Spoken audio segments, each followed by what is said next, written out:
형제자매님들 안녕하십니까? 잠깐 같이 기도드리고 시작하겠습니다. 기도하겠습니다. 전능하신 아버지 하나님 감사합니다. 주님을 멀리 떠나 살던 저희를 불쌍히 여겨주시고 주님의 보혈로 영원한 하늘의 소망을 허락해 주심 너무도 감사합니다. 구원시켜 주신 것도 감사한데 이 땅에서 주님의 이름, 영광을 위해 살아갈 수 있도록 기회와 은혜들을 베풀어 주신 하나님께 다시 한번 감사를 드립니다.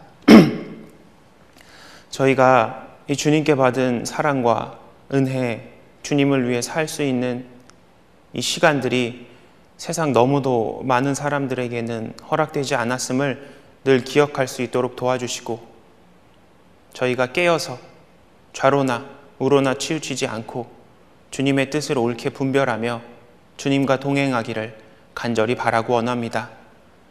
전 세계적인 온역으로부터 주님 지켜주시고 우리 형제 자매님들의 건강을 지켜주시며 또 이를 통해서 우리의 신앙이 뒤로 물러가지 않고 더욱 주님의 도우심을 바라보며 신앙의 간절함을 주님께 바랄 수 있도록 함께하여 주십시오. 오늘 특별히 교사교육으로 주님 함께 인도하여 주셨습니다.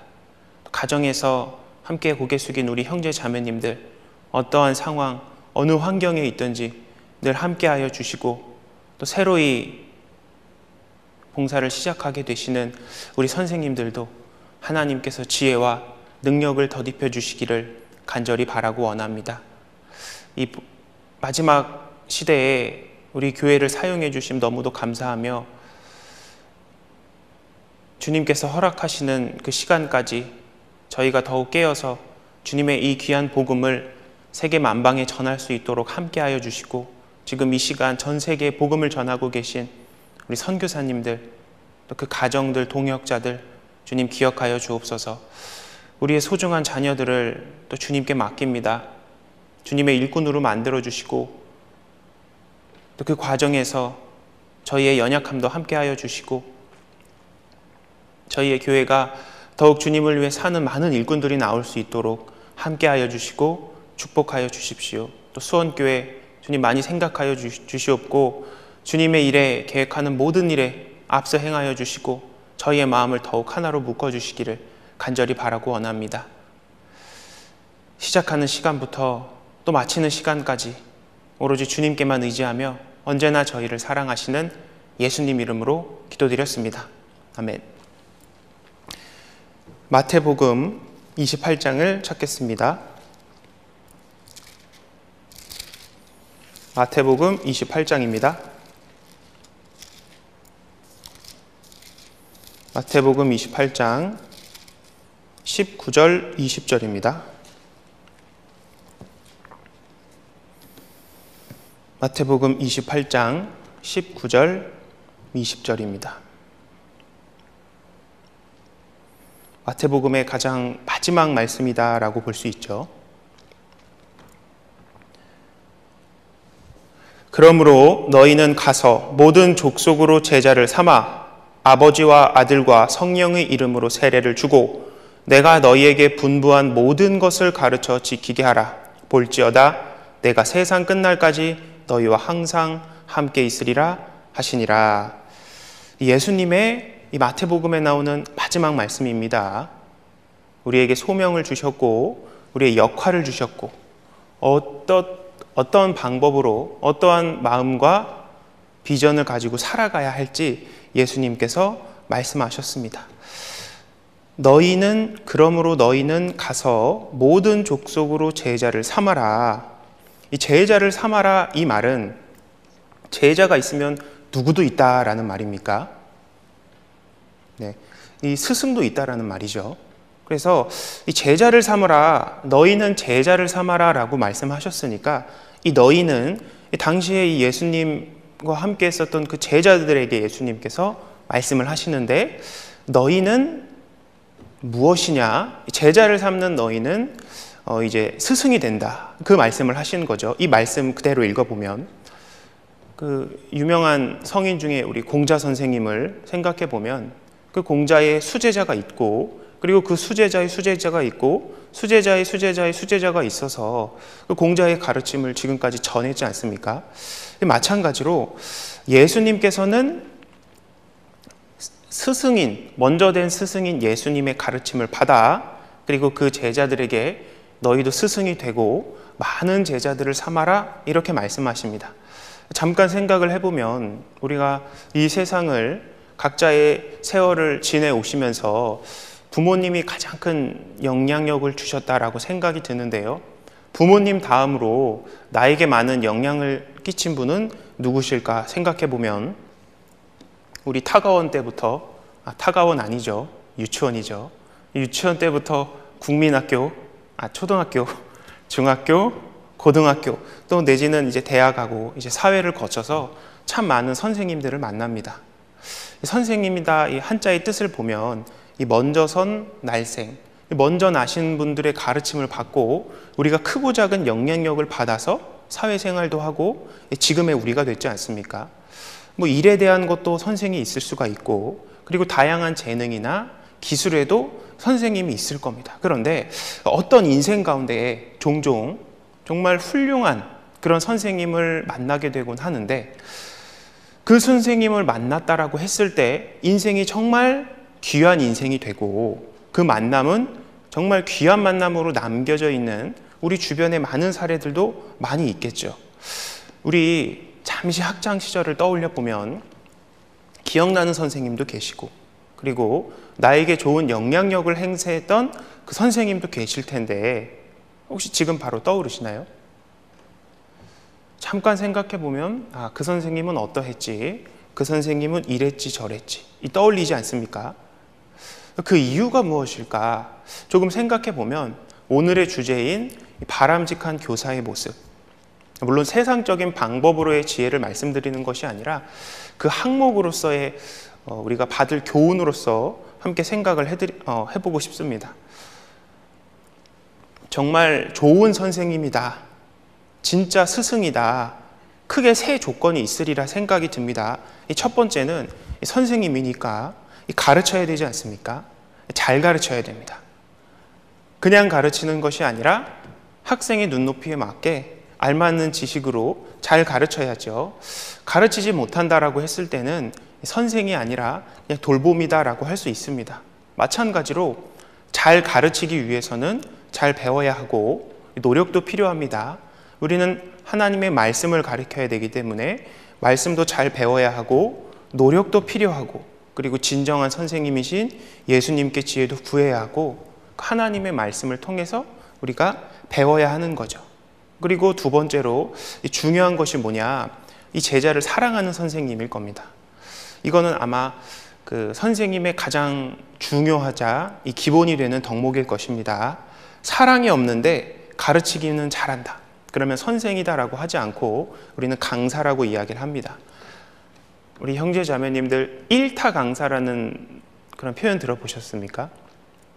뭐 공무원 준비라든지요, 뭐 우리 학생 때는 수능을 준비하면서 이 강의를 많이 듣는데, 왜 일타 강사라고 이야기하냐면은 수강이 딱 개설이 되지 않습니까? 그러면 이제 막 그 신청이 들어오는데 열리자마자 이 정원을 딱 초과되는, 너무 인기가 있어가지고 그 수업에 듣기가 하늘의 별 따기와 같은 그 세상에 많은 강사들이 있는데, 사실은 우리가 신입교사 교육 그리고 함께 했던 이 교사 교육이지 않습니까? 그 유명 강사 교육이 아니라 신입 교사 교육입니다. 그러니까 이 사랑이라는 것이, 우리에게 맡겨진 아이들을 사랑하는 것이 반드시 필요하다는 걸 알 수 있죠. 그리고 세 번째로 사도행전 제일 처음 부분에 보면 이 사도행전을 기록한 누가가 데오빌로에게 말을 하잖아요. 데오빌로여, 내가 먼저 쓴 글에는, 이렇게 얘기하면서 무릇 예수의 행하시고 가르치기를 시작하신부터 쭉 기록했다. 그러니까 예수님에 대해서 누가복음에도 이야기를 했는데 예수님의 가르침만 있던 것이 아니라 예수님께서 행하시고 가르쳤다. 그러니까 세 번째는 이 교사는 바른 본을 보여야 하죠. 공부해라라는 선생님이, 학교 선생님이 연구도 안 하고요, 학교 수업도 안 나오고 수업도 늦게 들어오시고, 그렇게 된다면은 이 올바른 선생님의 모습이다라고 생각할 수가 없겠죠.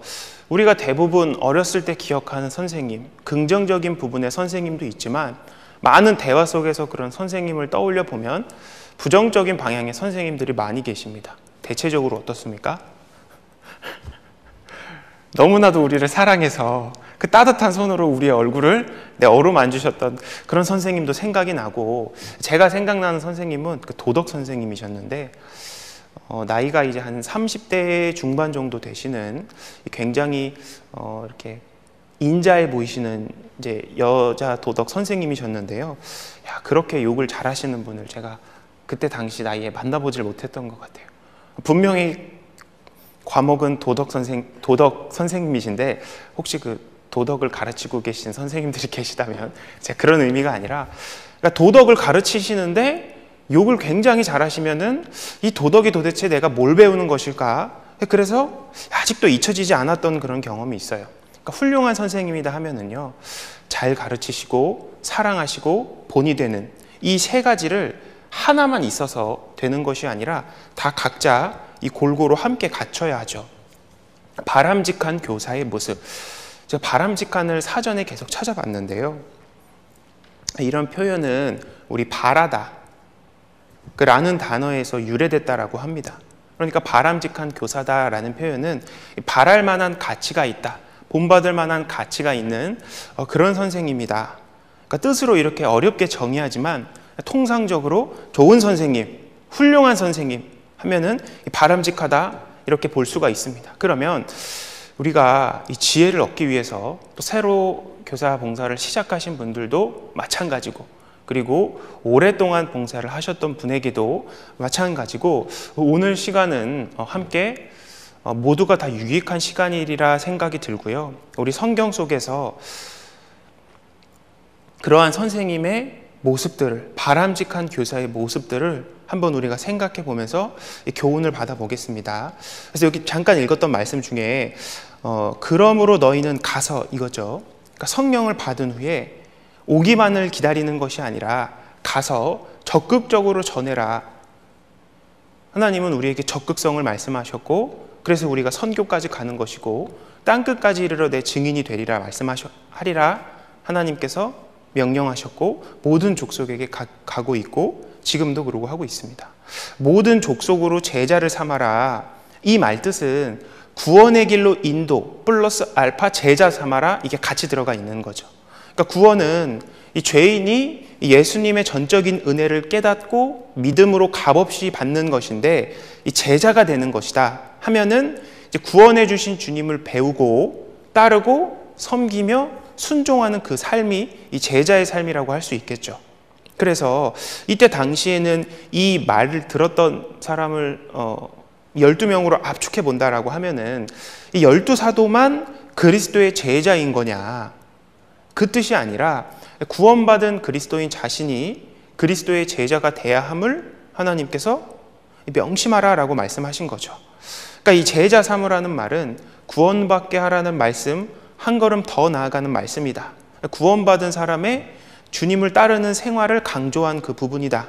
그래서 너희에게 분부한, 20절 보면 너희에게 분부한 모든 것을 가르쳐 지키게 하라, 많은 말씀을 하셨죠. 주님 분부하신 거 다 가르쳐야 한다. 성경 말씀도 그렇고요. 서로 사랑하다, 자기 십자가를 지고 나를 쫓을 것이다, 자기를 부인해라 뿐만 아니라 여러 말씀을 예수님께서 말씀하셨는데, 그것을 가르쳐 그리고 지키게 하라. 가르칠 뿐만 아니라 지키는 가운데 우리가 지키면서 그 제자들을 삼아서 지키도록 만들어줘야 하지 않냐. 그래서 우리가 해외 선교를 갈 때 전도 집회만 하고 돌아오는 것이 아니라 가서 제자를 삼는, 어떻게 신앙생활을 해야 하는지, 교회가 무엇인지, 어떻게 교제해야 하는지, 서로 사랑하는 것이 무엇인지, 그 말씀을 어떻게 실천하는 건지, 그게 다 선교에 포함이 되어 있지 않습니까? 형제자매님들, 이 부분이 이 마태복음의 피날레라고 할 수 있잖아요. 어찌 보면 예수님이 하셨던 마지막 말씀이시기도 하고요. 그러니까 굉장히 분명히 중요할 텐데, 그러면 너희에게 분부한 모든 것을 가르쳐 지키게 하라, 이 말씀을 지키기 위해서 교제하는 곳이 어딜까요?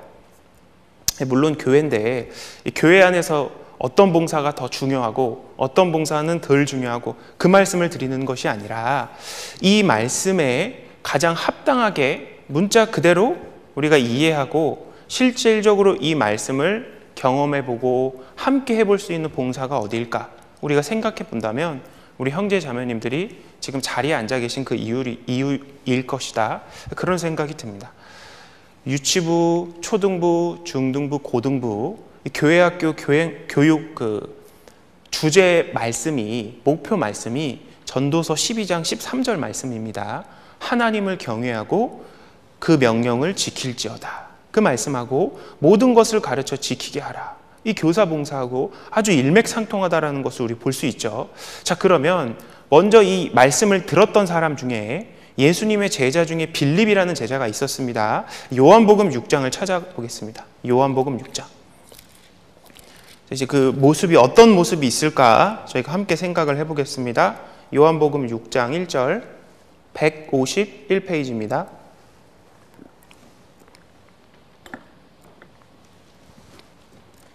요한복음 6장 1절. 그 후에 예수께서 갈릴리 바다 곧 디베랴 바다 건너편으로 가시매 큰 무리가 따르니 이는 병인들에게 행하시는 표적을 보미러라. 많은 사람들이 따라왔습니다. 3절. 예수께서 산에 오르사 제자들과 함께 거기 앉으시니 5절. 예수께서 눈을 들어 큰 무리가 자기에게로 오는 것을 보시고 빌립에게 이르시되 우리가 어디서 떡을 사서 이 사람들로 먹게 하겠느냐 하시니 이렇게 말씀하심은 친히 어떻게 하실 것을 아시고 빌립을 시험코자 하심이라. 7절. 빌립이 대답하되 각 사람으로 조금씩 받게 할지라도 200데나리온의 떡이 부족하리이다. 예수님의 제자 빌립에게 예수님께서 병도 고쳐주셨고 많은 기적을 해서 사람들이 구름대같이 모여들었고 이 많은 사람들이 이제 당장 식사를 해야 하는데 빌립에게 묻습니다. 어디서 이렇게 많은 떡을 지금 당장 살 수 있겠냐? 이 사람들 너무 배고플 텐데. 그래서 이 빌립이요, 이 계산을 막 합니다. 계산기를, 본인의 계산기를 탁탁탁탁 두드리고 굉장히 이 빌립이요, 어떠한 성품이었는지 아주 빠릿빠릿하고 합리적인 사람이었고 이성적인 사람이었고 꼼꼼하고 계산이 참 빠른 모습을 볼 수 있잖아요. 그러니까 예수님 묻자요, 탁탁 계산해서요, 200데나리온의 떡이 이 사람들 조금씩 받아도요 이게 부족합니다. 예수님, 이 부분이 좀 어렵네요.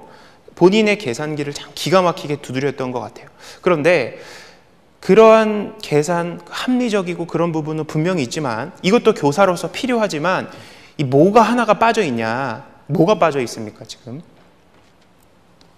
지금 이 계산 속에 예수님을 포함을 안 했습니다. 그렇죠? 그러니까 예수님과 함께 있었지만 그의 믿음에는 지금 예수님을 빼고 생각을 했습니다. 예수님은 방법이 없으셨을까? 예수님은 능력이 없으셨을까? 예수님은 능력도 있고 계획도 있으셨어요. 창조주시기 때문에. 그런데 이 빌립은 예수님을 그 계산에 넣지 않았고 자기 생각 속에 예수님께 탁 이렇게 이야기합니다. 그리고 나서 어떻게 됩니까? 이 보리떡 5개, 물고기 2마리 가지고 오고요. 아무것도 아닌 것으로 예수님께서 기적을 베푸셨고 남자 15,000명을 먹이시는 엄청난 기적을 예수님께서 보여주셨고 그 오병이어 그 역사로 우리는 이 부분을 읽을 수가 있습니다. 그러니까 예수님께서 우리가 이 빌립처럼 여러 문제들이 있잖아요. 이 내가 생각하고 합리적인 방향으로 이렇게 저렇게 해야 한다라고 생각하지만 내 생각과 내 계산에는 정말 합리적이고 그게 타당하지만 예수님을 딱 빼놓으면은 사실 내가 나를 아는 것보다 주님께서 나를 더 잘 아시고 내가 생각하고 알아왔던 그 문제보다 하나님이 훨씬 더 잘 아시지 않습니까? 내가 우리 분반 아이들 아는 것보다 우리 주님이 더 잘 아시고 그리고 내 자녀를 내가 아는 것보다 사실 우리 주님이 내 자녀를 더 잘 아는 것이 몇 배나 더 뛰어나실 겁니다. 우리는 이 사실을 기억해야 합니다. 예수님을 계산기에 포함시키는 그 선생님이 됐으면 좋겠어요. 이 빌립도 나중에 이 유명한 이 사도가 됐고 많은 제자를 삼았겠죠. 언뜻 생각해 보면 우리의 계산기를 두드려 보면 이 세상적인 답이 딱 나오지 않습니까? 주님을 포함시키고 주님을 위한 삶을 계획하다 보면 잘 안 될 것 같고 손해 볼 것 같고 시간 낭비일 것 같고 또 학생들에게는 내가 별로 도움이 안 될 것 같고 나는 여기에 별로 필요 없을 것 같고 그런 생각이 드는데 그 좋은 땅에 뿌리웠다라는 거 말씀하시면서 30배, 60배, 100배 결실하는 자니라 예수님께서 말씀하셨는데 하나님의 계산기를 두드리면은 30배, 60배, 100배의 결실을 맺는 겁니다. 우리가 포도 속에 씨앗은 되뱉으면 셀 수 있죠. 뭐 3개 있고 4개 있고 그런데 그 씨앗 안에 포도는 우리가 셀 수 없지 않습니까? 이게 하나님의 계산기입니다. 우리가 주님께 드리는 것도 이 씨앗처럼 너무 작은 거지만 이 결과는 셀 수 없는 엄청난 하나님의 열매를 역사를 우리가 얻을 수 있게 되는 거죠. 그 오병이어처럼. 그래서 그 계산기 두드리고 바로 결과가 나오는 것이 아니라 우리는 기다려야 하고 인내해야 되고 주님을 생각해야 하고 왜 이 말씀을 하셨을까? 왜 나에게 이 상황을 허락하셨을까? 왜 내가 교사가 됐을까? 분명 예수님께서 빌립에게 알고 여쭤보셨다라고 말씀하셨지 않습니까? 작은 소년이 있는데 뭐 돈도 많지도 않고요. 작은 어린이니까 어른들 무시하잖아요. 콧물도 막 흘쩍거리고 이때 예수님 당대에 뭐 아이들이 뭐 이렇게 천기를 했겠습니까? 근데 그 소년이 꼬질꼬질한 본인의 손으로 떡 5개 하고 물고기 2마리 예수님 앞에 가져다 드리지 않습니까? 이제 거기서 예수님께서 5,000명 먹이시는 엄청난 역사를 이루셨지 않습니까? 그 작은 손의 작은 것들까지 작지만 주님 계산하고 주님께 드리면은 엄청난 역사가 벌어지게 되는 것이고 그 하나님이 우리와 함께 계시고 우리와 동일합니다. 우리의 신앙, 삶 속에서 주님을 포함시키고 이 빌립이요 제자들 가르치면서 이 이야기를 얼마나 많이 했겠습니까? 예수님 포함시키라고 주님 말씀 포함시키라고 여러분들 삶에 그렇게 되겠죠.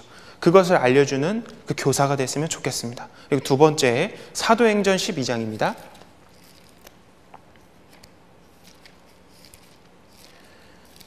사도행전 12장 207페이지입니다.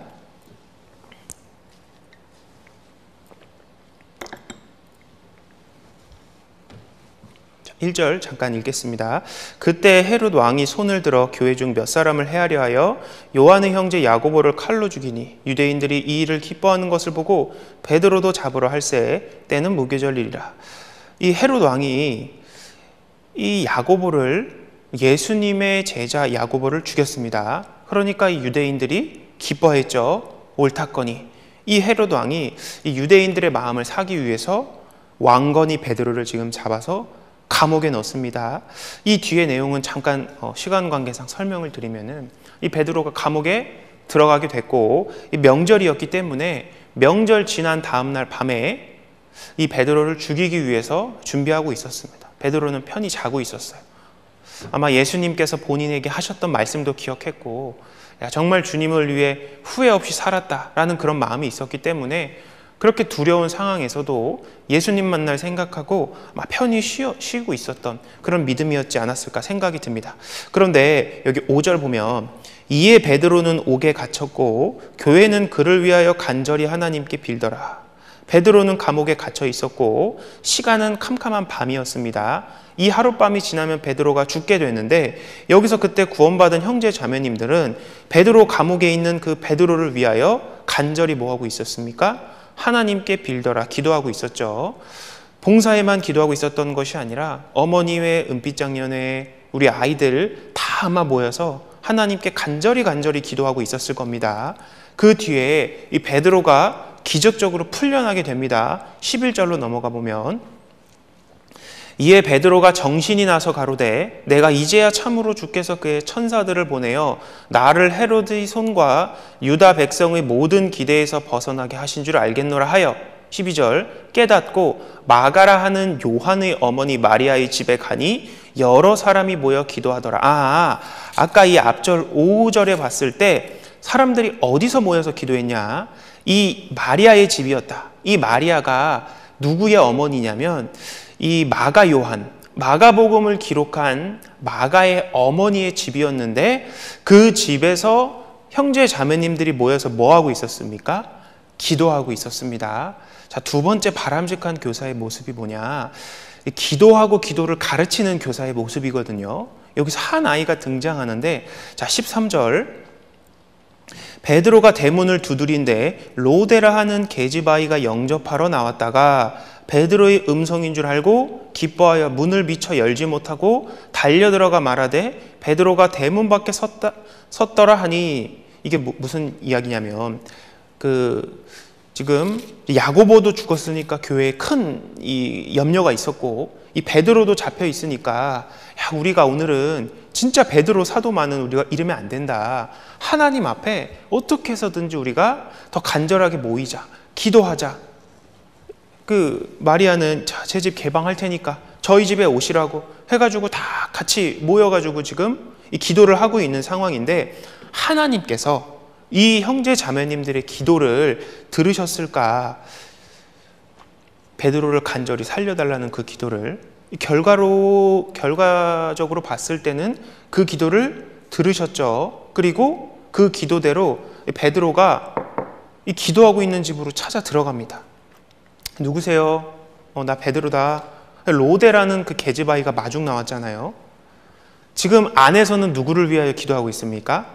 베드로를 위하여 기도하고 있는 상황인데, 그 베드로가 지금 감옥에 있어야 할 베드로가 지금 어디에 있습니까? 그 집 문 앞에 있는 겁니다. 그럼 그 로데는 이 문 열어줘야죠. 근데 그거 새카맣게 까먹고 이 기도하는 거 생각나고 너무 기뻐가지고 안에 소식 전하려고 막 뛰어 들어갔을 겁니다. 아저씨 아줌마들, 우리 기도가 응답되었다고, 베드로가 문 앞에 있다고 안으로 달려 들어갔어요. 음성만 듣고 베드로인 것을 믿고 달려가서 이야기했어요.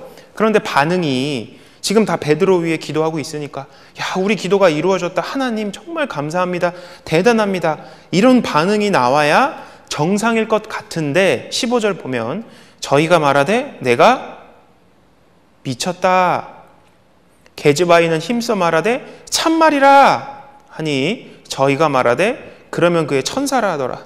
지금 기도를 하고 있는데 이 로데의 말도 들었는데 안에 있는 형제 자매님들이 지금 그걸 믿습니까? 못 믿습니까? 못 믿잖아요. 위에서 기도하고 있는데 이루어졌는데 못 믿는 웃지 못할 촌극이 벌어집니다. 안 받아들이는 겁니다. 근데 로데는 베드로 얼굴도 못 보고 음성만 보고 믿고 왔습니다. 이 기도를 예수님께서 말씀하실 때 너희가 기도할 때에 무엇이든지 믿고 구하는 것은 다 받으리라. 하나님을 위해서 하는 주의 뜻대로 하는 그 기도는 구하는 것은 다 받겠다. 그래서 야고보서 1장에도 믿음으로 구하고 조금도 의심하지 말라, 이렇게 말씀하시거든요. 그러니까 여기서 다들 같이 기도는 했지만 누가 진짜 믿음을 가지고 하나님의 도우심을 바라고 기도했고, 다시 말하면 하나님께서 누구의 진심 어린 기도를, 그 믿음을 응답하셨냐, 이 로데라는 계집아이라고 표현을 하는데 그 작은 아이만 의심하지 않고 기도했습니다. 야, 정말 우리 기도가 이루어질까? 안 될 것 같은데 우리 그래도 한번 해봅시다. 이런 기도 말고 진짜 하나님이 베드로 도와주실 겁니다, 이렇게 기도를 했겠죠, 그 어린 여자아이가. 그러니까 얼굴도 안 봤는데도 음성만 듣고 기뻐했고, 가장 선하신 길로 인도하신 하나님에 대한 신앙을 이 아이는 가지고 있었죠. 우리가 신앙생활 하면서 가족을 위해서 가족 전도를 위해서 기도도 하고요, 직장의 어려움을 만나게 돼서 기도를 하고, 취업의 어려움을 만나게 돼서 결혼의 어려움 해도 어렵고 하기도 어렵고 여러 가지 어려움, 또 형제 자매님과의 그런 관계, 또 우리 아이들을 돌보는 그 관계에서 우리가 이 어려움, 고난들을 항상 만나지 않습니까? 결국에는 시간이 지나 보면은 그게 나에게 악수가 아니라 하나님을 바라보게 하셨고 가장 하나님께서 선하신 길로 인도하신 길이었다, 우리가 시간이 지나면 조금 알게 되는데, 그러니까 영광스러운 길로 하나님께서 인도해 주셨다라는 것을 우리는 경험을 하는데, 이 기도를 우리가 하나님께서 들어주셨다는 것을 우리가 경험하면은 진짜 얼마나 기쁩니까? 하나님 뜻이니까 누구 구원받고 이 상황 해결되는 게 제 배불리 살자고 하는 것이 아니라 하나님을 위해서 하는 그 일이잖아요. 그런 기도를 우리가 응답을 받았을 때 너무 기쁘겠죠. 그런데 이 게지바이가, 하찮은 게지바이의 이름이 성경에 나오지 않습니까? 작은 계집이었고 이 여종이었다. 그러니까 이 로마 시대 당시에는 노예들이 많았는데 노예일 수도 있었다. 어떤 학자들은 그렇게 이야기를 합니다. 그러니까 출생도 없고요, 부모도 누군지 모르고 아무도 그녀의 삶 속에서는 관심이 없었을지 모릅니다. 그냥 걸레질하는 마당 쓰는 그런 여종이었을 겁니다. 종이라고 하대했을 수도 있지만 세상에서 아무 소망이 없었던 그녀가 이 주님을 만나게 되었고 기도를 하게 되었고, 우리도 때로는 이 세상 가운데 아무도 나를 인정해 주지 않고 알아주지 못하지만 이 로데와 같이 하나님이 인정해 주시고 그녀의 기도를 기록해 주시고 그녀의 믿음을 기억해 주신다면 이게 얼마나 큰 영광이고 보상이 되겠냐. 하나님만 기억해 주시면 되지 않겠냐. 내가 우리 아이들을 돌보고 눈물 흘리면서 챙기고 여러 수고하는 것이 다른 선생님 몰라주고 학부모님들 몰라준다 하더라도 우리 하나님만 기억해 주시면 얼마나 그것이 보상이 되고 큰 위로가 되겠습니까? 왜 이 말씀을 드리냐면 이 로데가 뭘 보고 배웠겠냐.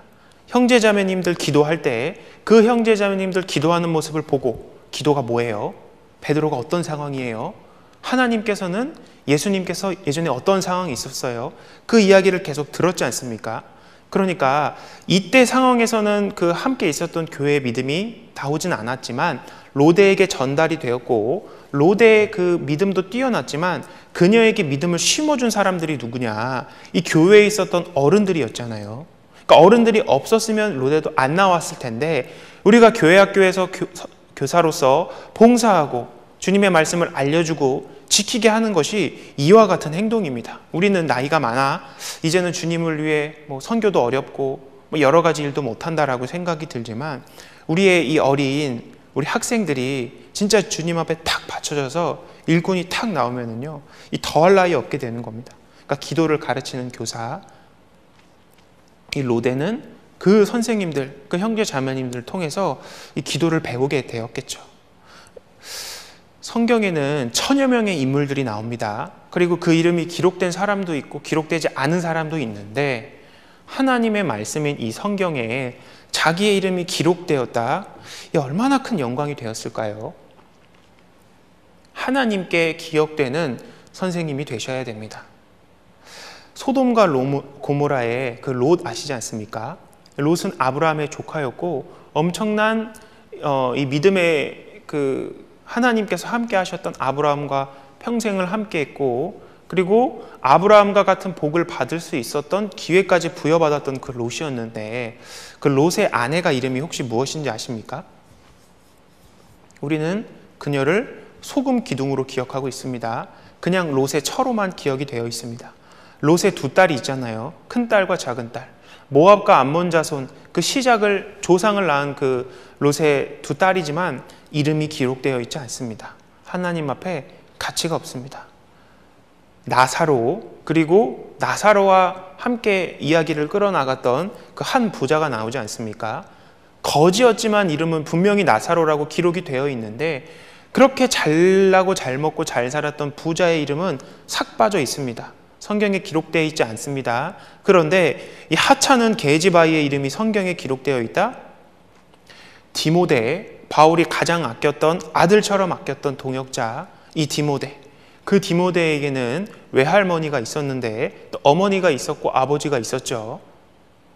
그런데 외할머니의 이름은 로이스라고 기록이 되어 있고 어머니 유니게 기록이 되어 있죠. 그들에게 너의 신앙을, 너가 그 어미와 그 외할머니의 신앙을 너가 잘 부여받았다, 이렇게 이야기를 합니다. 그런데 그 아버지의 이름이 뭐라고 기록되어 있느냐? 헬라인으로 그냥 기록되어 있어요. 이름이 라인이면은 그런 의미가 아니죠. 헬라인으로 그냥 인양전양한 그런 이름으로 기록되어 있다. 그 이사야 40장에 보면 너희는 눈을 높이 들어 누가 이 모든 것을 창조하였나 보라. 주께서는 수요대로 만상을 이끌어내시며 각각 그 이름을 부르신다. 하나님이 하나도 빠지지 않는 하나님이 물론 창조하셨을 때도 말씀하셨고 하나도 빠짐이 없이 각각 그 이름을 부르시고 우리 이름도 하나님께서 부르시는데 야, 내가 구원받아서 주님의 은혜를 받고 사는 내가 그냥 신앙의 세계에서 헬라인, 한국인, 어디 조원, 그냥 교사 이렇게 불리면 안 되지 않겠습니까? 신앙의 세계에서 야, 이 로데처럼 내가 초등부다. 그럼 초등부의 누구? 중고등부의 누구? 그러니까 어디 봉사의 위치에서 주님 일 하는데 정말 그 믿음의 사람으로 이름이 불리고 우리의 그 믿음의 그 터전을 세계로 바라보고 그 세계에서 우리의 이름이 불린다. 그러니까 얼마나 값진 일이겠습니까? 성경은 꼭 필요한 내용만 기록이 되어 있습니다. 토시 하나라도 천지가 없어져도 이 획 하나라도 없어지지 않는다라고 말씀하셨는데 야, 이 게즈바의 이름이 기록되어 있다. 그녀의 이름이 하나님께서 그녀의 이름을 기억하셨고 우리도 그러한 교사가 돼야 하고 우리의 학생들도 그렇게 만들어야 한다. 그리고 세 번째입니다. 사사기 4장을 보겠습니다.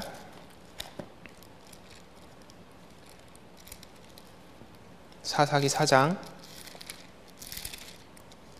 지금 준비했던 임무를 시간까지 마칠 수 있을까 조금 우려가 되는데요. 시간은 딱 맞춰서 끝낼 테니까 염려하지 마십시오. 네. 자, 사사기 4장 보면 자, 1절 365페이지입니다. 365페이지.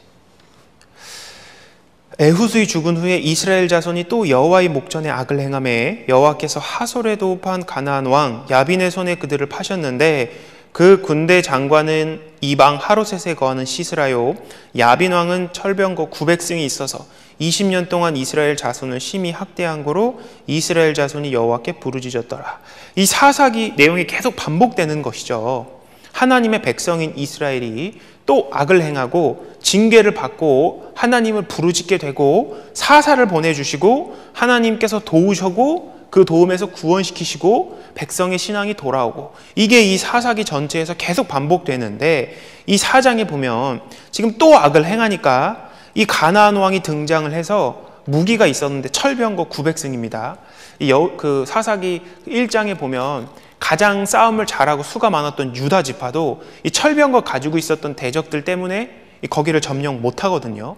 그러니까 당대의 이 블레셋 사람이 철병거를 가지고 있다는 것은 엄청난 무기를 가지고 있는 거고 그 철도 철제 무기가 아니라 병거입니다. 전차입니다. 그러니까 엄청난 전투력을 가지고 있었고 그것이 900승이나 있어서 얼마나 이스라엘 백성들이 힘들었냐. 이 3절에 보면 20년 동안 심히 학대를 받았다 그렇게 말씀하고 계십니다. 거기서 누가 등장하냐면 4절에 보면 그때 이 라피도드의 아들 여선지 드보라가 이스라엘의 사사가 되었는데 여기서 드보라가 사사로 등장하게 됩니다.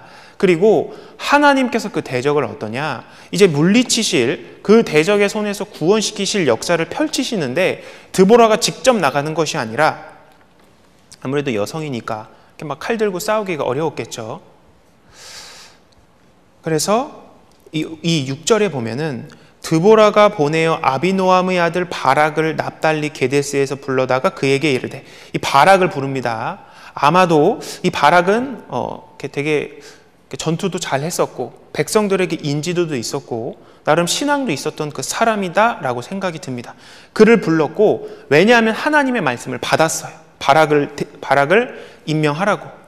그리고 바락을 부르고 하나님께 받은 말씀을 지금 바락에게 이 드보라가 이야기를 합니다. 이런 상황이 벌어집니다. 자, 그에게 이르되 이스라엘 하나님 여호와께서 이같이 명하지 아니하셨느냐? 지금 하나님 말씀을 내가 너에게 얘기한다. 이르시기를 너는 납달리 자손과 스불론 자손 1만 명을 거느리고 다볼산으로 가라.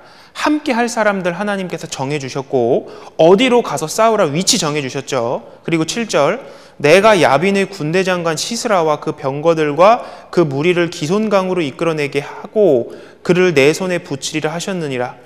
대적들이 어디로 와가지고 그 대적을 어떻게 내가 이기게 해주실 거야. 하나님께서 이기게 해주실 거야. 그 말씀을 지금 바락이 받았습니다. 좀 나름 구체적으로 받았는데 사실 이 20년 동안 그 철병거 때문에 두려워했는데 하나님께서 가라는 곳에 간다 하들, 이기게 해주겠다고 한들 두렵지 않습니까? 그러니까 우리가 우리 학생들을 가르칠 때 이런 상황이 분명히 있을 것 같아요. 근데 바락이 어떻게 했냐? 8절에 보면 바락이 그에게 이르되, 지금 대답을 합니다. 드보라에게. 당신이 나와 함께 가면 내가 가려니와 당신이 나와 함께 가지 아니하면 나는 가지 않겠노라. 이게 뭔 말입니까? 당신이 가야 내가 갈 거라고, 당신 안 하면 저 안 갈 겁니다. 지금 이 얘기하고 있는 거예요. 지금 믿음이 어떻습니까? 별로 그렇게 좋지는 않죠. 그러니까 우리가 이런 아이들을 만나는데 이 드보라의 반응이 어떠냐? 9절 보면 가로되 내가 반드시 너와 함께 가리라. 그러나 내가 이제 가는 일로는 영광을 얻지 못하리니 이는 여호와께서 시스라를 여인의 손에 파실 것임이니라 하고, 그리고 같이 갑니다. 지금 이 믿음 없는 바락의 이야기를 듣고 이 드보라가 어땠습니까? 야, 너 왜 이렇게 믿음이 없어? 하나님이 말씀하셨지 않냐고. 야, 내가 하나님 말씀 받았는데 너 나 인정 안 하냐? 너 내가 못 믿었냐? 너 그 20년 동안 대적을 구원할 수 있는 엄청난 기회를 너가 부여받은 거야. 너 정신 똑바로 차려. 그러지 않았죠. 야, 내가 그래, 너와 같이 가줄게. 이해해주고 두려움을 덮어주고 연약함을 같이 보듬어줬죠. 그러니까 우리가 교사로서 우리 아이들을 바라봤을 때 이 다그쳐야 할 때도 분명히 있지만 아이들의 연약함을 우리가 돌보고 그들의 믿음을 알고 보듬어가는 그 교사의 모습이 분명히 필요합니다. 바락이 같이 용기 내서 갑니다. 결과는 어떻게 됐냐? 아시겠지만 대승을 합니다. 그 철병거 900승, 그 말씀 그대로요. 이 바락이 갑니다. 대적이 옵니다. 그리고 그 철병거 900승을 하나님의 기적으로 무찌르고 그 전쟁을 승리하게 되는 것을 이 바락이 어떻습니까?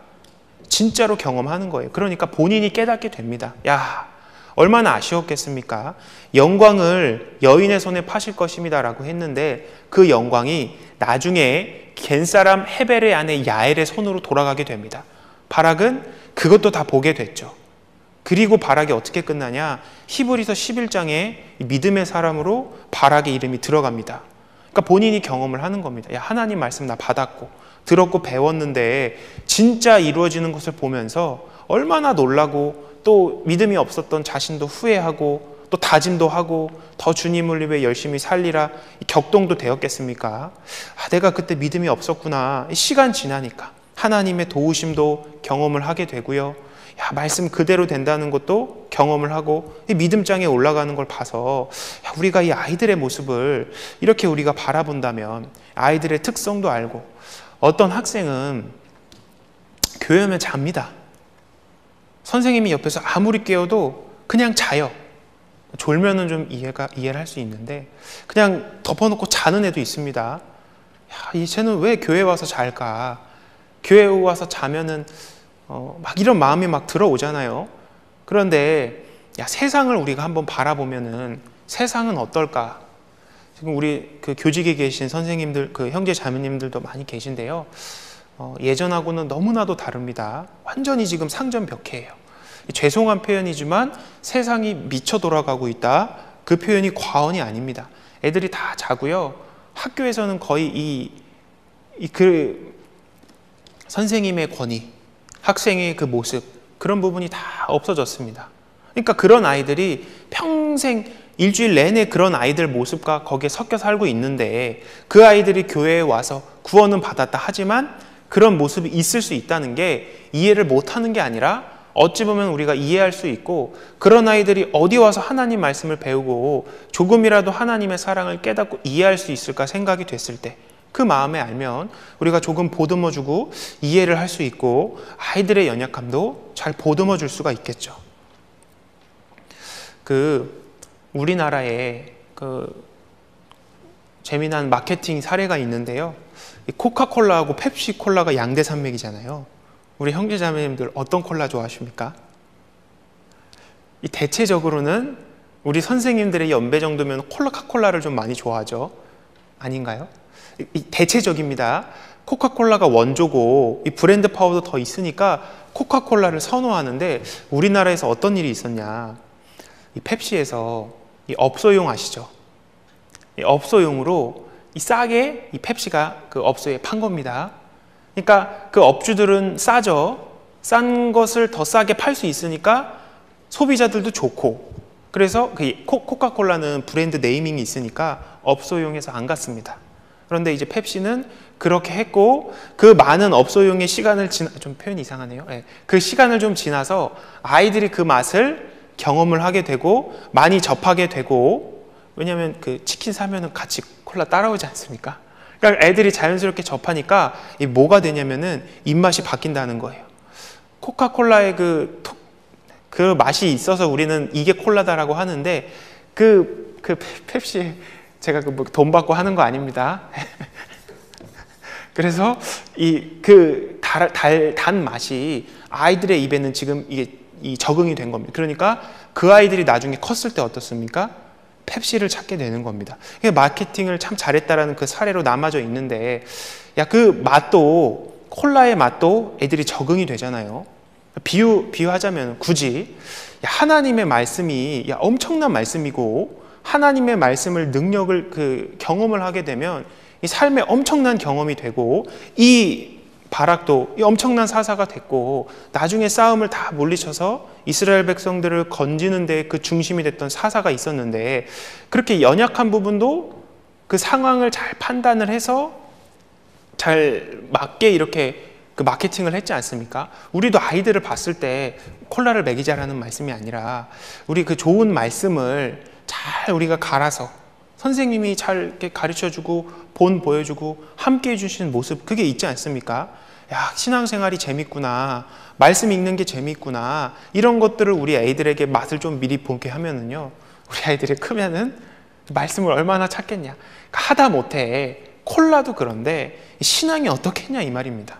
그렇겠죠. 네. 그리고 또 예수님의 그 수제자 중에 이 베드로도 있지 않습니까? 마태복음 14장에 보면 베드로가 그 제자들이 그 바다 위를 걷는데 풍랑을 만나서, 바람을 만나서 밤새도록 너무나도 힘들었던, 두려움에 떨었던 그 일에 있었는데 예수님께서 그때 바다 위로 걸어오셨지 않습니까? 제자들이 다 처음에는 유령이다 하고 놀랬죠. 예수님이 나다 안심하라 라고 했고, 제자들은 안심했고, 그때 베드로가 예수님 주여 만일 주시어든 나를 명하사 물 위로 오라 하소서. 베드로가 예수님께 간절히 구합니다. 예수님께서 오라 말씀하셨고, 실질적으로 인간이지만, 바다 위를 걸을 수 없는 인간이지만 바다 위를 걸어서 예수님한테 갑니다. 이 엄청난 사건으로 기록이 되어 있죠. 그러니까 성경에서는 이 바다를 세상으로 말씀을 하고, 예수님께서 바다 위를 걸으셨지 않냐, 세상에 살고 속하셨지만 세상과 분리되셔서 세상을 이기신 분이다라는 걸 보여주셨고, 베드로도 걸었다라는 것은 우리도 이 세상 가운데 분별된, 구분된 삶을 살 수 있다, 주님을 바라보면 바다 위를, 세상 위를 걸어갈 수 있다는 것을 우리에게 교훈으로 보여주신 거죠. 그런데 그 베드로가 잘 걸어가고 있다가 빠지게 돼버리죠. 마태복음 14장에 혹시 읽어보시면은 베드로가 어떠한 대상을 보는데 바람을 보고 무서워 빠져가는지라, 이렇게 말씀이 되어 있습니다. 그러니까 그 바람은 사실 밤새도록 불고 있었던 바람입니다. 베드로는 평생 인생의 통뼈를 바다에서 보낸 사람인데, 그 베드로도 얻지 못할 그 바람인데 불었는데 예수님 보고 걸어갈 때는 세상을 걸었거든요. 바다 위를 걸었거든요. 그런데 이제 주변의 바람을, 몰아치는 바람을 보니까요, 세상을 둘러보니까 그 두려움이 오고 압도적인 그 상황을 보게 되니까 예수님을 못 보게 돼버렸잖아요. 그러니까 세상에 푹 빠지게 됩니다. 우리는, 선생님은 뭐냐, 이 주님을 바라보는 교사가 돼야 됩니다. 여러 가지 세상의 바람이 불어오잖아요. 염려가, 압도적인 상황이, 경제적인 어려움, 가정의 핍박, 나의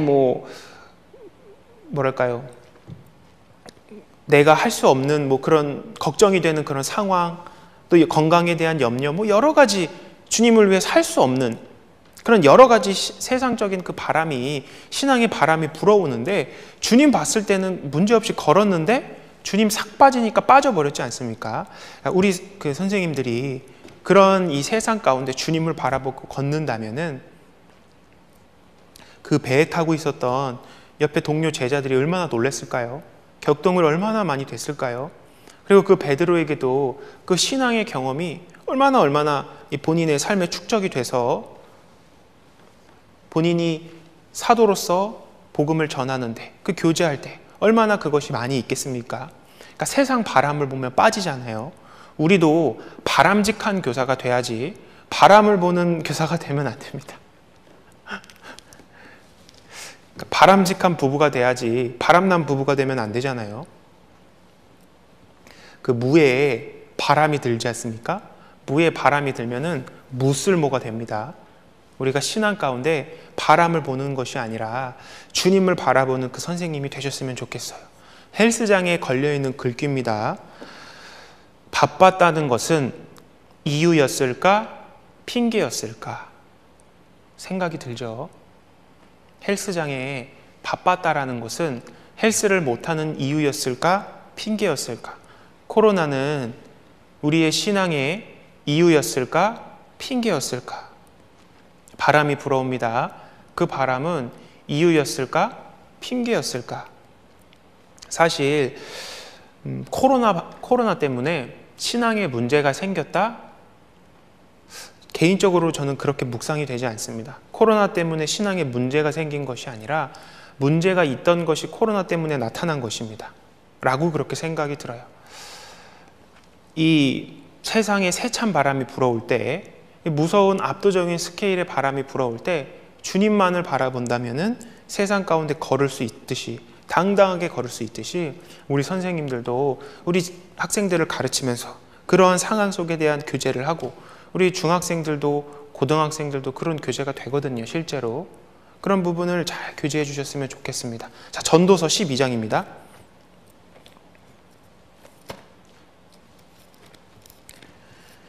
전도서 12장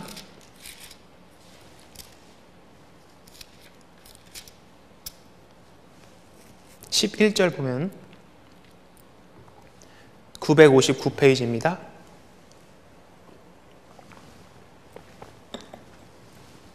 지혜자의 말씀은 찌르는 채찍 같고 회중의 스승의 말씀은 잘 박힌 못 같으니 다 한 목자의 주신 바니라. 이게 지금 이 9절에 보면 잠언의 유익함을 일깨워주는 말씀인데, 야, 지혜자의 말씀은 찌르는 채찍 같다. 때로는 우리가 그 말씀을 배울 때 우리가 찔리기도 하고, 야, 이렇게 살면 안 되지. 이 찔리는 채찍과 같은 그 우리 마음속에 각인되는 그런 상황이 있지 않습니까? 그러니까 상처를 분명히 채찍은 남기게 되는데, 성경의 교훈은 우리의 마음에 각인되잖아요. 교훈 탁 받으면은 안 잊게 되는 겁니다. 그러니까 말씀을 그렇게 넣어줘야 하고, 회중의 말씀은 잘 박힌, 회중의 스승의 말씀은 잘 박힌 못 같으니. 그러니까 우리 선생님의 말씀, 그러니까 물론 이제 잠언의 말씀이 잘 박혀있는 못과 같다라고 하는데, 그 말씀을 우리가 잘 소화해서 말씀을 잘 넣어줄 수 있으면은 더할 나위 없는 겁니다. 이 이스라엘은 중동 지방이지 않습니까? 그 사막 지형이고 장막 치는 그 생활이 많은데, 이 장막을 칠 때, 그러니까 텐트 치는 거죠. 우리 형제님들 군대에서 텐트 칠 때 어떻습니까? 그냥 텐트만 착 펼쳐놓는다라고 텐트가 되는 것이 아닙니다. 이 기둥을 잘 박아야 하고, 텐트 끝에 보면은 이 못이 있죠. 이 지주 핀이 있는데 그 핀을 잘 박아야 됩니다. 굳건히 박아야, 튼튼하게 박아야 이 바람에 안 날리게 되는 겁니다. 말씀을 우리 아이들 마음에 꽉 박아야 이 세상에 바람이 들어왔을 때 안 날아가게 되는 겁니다. 그래서 이 텐트 치면서 이 유목민들이 그런 이 기둥 받고 할 때요, 이렇게 줄, 이렇게 빨래줄 같은 거 해가지고 거기 이렇게 살림살이도 걸어 놓지 않습니까? 뭐 밥그릇도 뭐 걸어 놓고 바닥에 걸 수가 없으니까. 그러니까 이 잘 박힌 못에는 이 텐트가 장막이 잘 고정되어 있고, 그 고정되어 있는 그 장막에 있는 살림도 잘 고정이 되어 있지 않습니까? 상당히 유용했고, 그러니까 그런 유익함을 이 말씀의 비유로 설명을 했는데, 야, 우리 마음밭에 내 말씀이 잘 박혀 있으면은 그 못도 우리 아이들에게 넘겨줄 수가 있고, 그 아이들도 이 말씀을 그들의 삶 속에서 잘 박아서 바람에 날려가지 않고 하나님의 말씀을 교훈으로 얻는 그런 아이들에게 하나님을 전하는 그런 교사가 된다. 그런 교사의 모습이 바람직한 교사다라고 할 수 있을 겁니다. 또 사도행전 8장에 보면 이 빌립 나오지 않습니까? 이 그 7 집사 중에 하나인 이 빌립이 나오는데 그냥 하나님께서 어디로 가라 이렇게만 말씀하세요. 누구 만나게 될지 어떠한 상황일지 그것은 구체적으로 나와 있지 않거든요. 가서 보니까 누구를 만납니까? 그 이디오피아 그 국고를 맡은 그 내시를 만나지 않습니까? 그 내시라고 해서 애게하는 내시라고 생각이 들 텐데 우리가 우리 전통 사극에서 보는 그런 내시가 아니라 국고를 맡은 내시였으니까 엄청난 권력가고 이 주변에 따르던 사람들도 많이 있었던 그 사람이었거든요. 우리에게 맡겨지는 아이들이요, 어떤 아이들을 만날지 모르잖아요. 이제 가라는 곳에서 맡겨지는 학생을 하나님께서 우리에게 허락하시는 것이 분명하실 겁니다. 아이들뿐만 아니라 나에게 왜 교사 봉사를 하나님께서 허락해 주셨냐, 실수다 그것이 아니라 봉사를 계속 하고 또 못하게 되는 상황이 있더라도 할 수 있는 그 기간에 하나님께서 우리에게 주시는 은혜와 교훈과 하나님께서 함께 하시는 그 교훈이 분명히 있기 때문에 하나님께서는 우리에게 교사라는 직분을 허락해 주신 것이 분명하실 겁니다. 참 이 빌립과 같이 하나님이 가라 하는 그곳으로 가서 하나님의 가장 귀한 복음을 심어주고 이 내시라고 표현하니까 좀 이상하네요. 이 구원받은 이 형제가 이디오피아에 가서 얼마나 큰 영향력을 행사했을까요?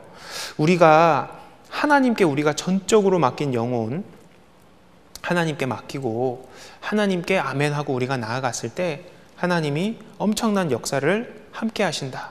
우리 아까 처음 찾았던 마태복음 28장 다시 한번 찾겠습니다. 마태복음 28장 19절.